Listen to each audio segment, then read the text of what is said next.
एक बार गणेश जी ने शिव जी से प्रश्न पूछा कि हे पिताजी, आप हमेशा भस्म लगाकर रौद्र रूप में मुंडमाला धारण करके क्यों रहते हैं?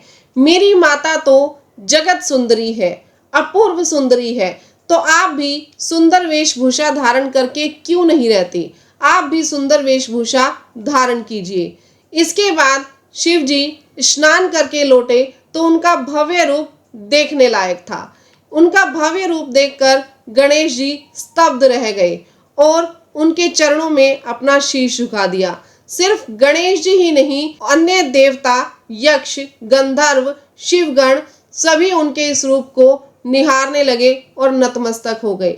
माता पार्वती भी उनके इस रूप को देखकर मंत्रमुग्ध हो गई। पशु पक्षी सब उनके इस भव्य रूप का दर्शन करने लगे। ये देखकर शिवजी और गणेश जी दोनों अत्यंत प्रसन्न हुए। गणेश जी उनके आगे नतमस्तक होकर बैठ गए। पर सृष्टि के अंदर हाहाकार मच गई। सारी सृष्टि का संतुलन बिगड़ गया।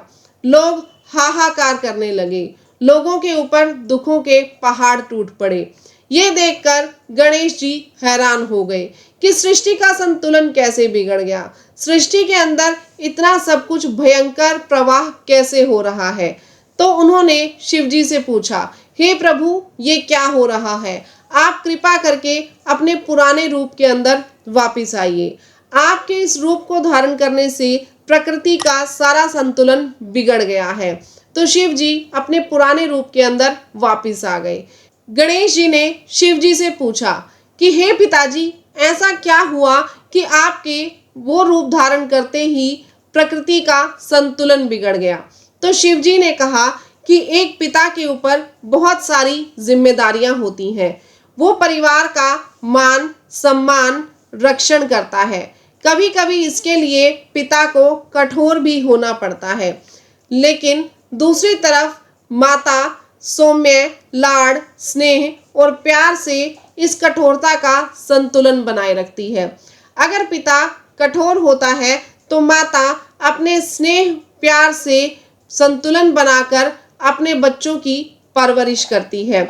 पिता के सर से अगर जिम्मेदारियों का बोझ हट जाए तो वो भी सुंदर लगने लगता है, पर जिम्मेदारियों का बोझ हटते ही संतान के ऊपर विपत्तियों का पहाड़ टूट पड़ता है। इसीलिए पिता को थोड़ा कठोर रहना अनिवार्य होता है। अब गणेश जी को उनकी ये बात समझ आ चुकी थी। उसके बाद उन्होंने कभी भी शिवजी से उस रूप में वापस आने के लिए विनती नहीं की। वीडियो अच्छी लगी हो तो वीडियो को लाइक, चैनल को सब्सक्राइब कीजिएगा। Thank you.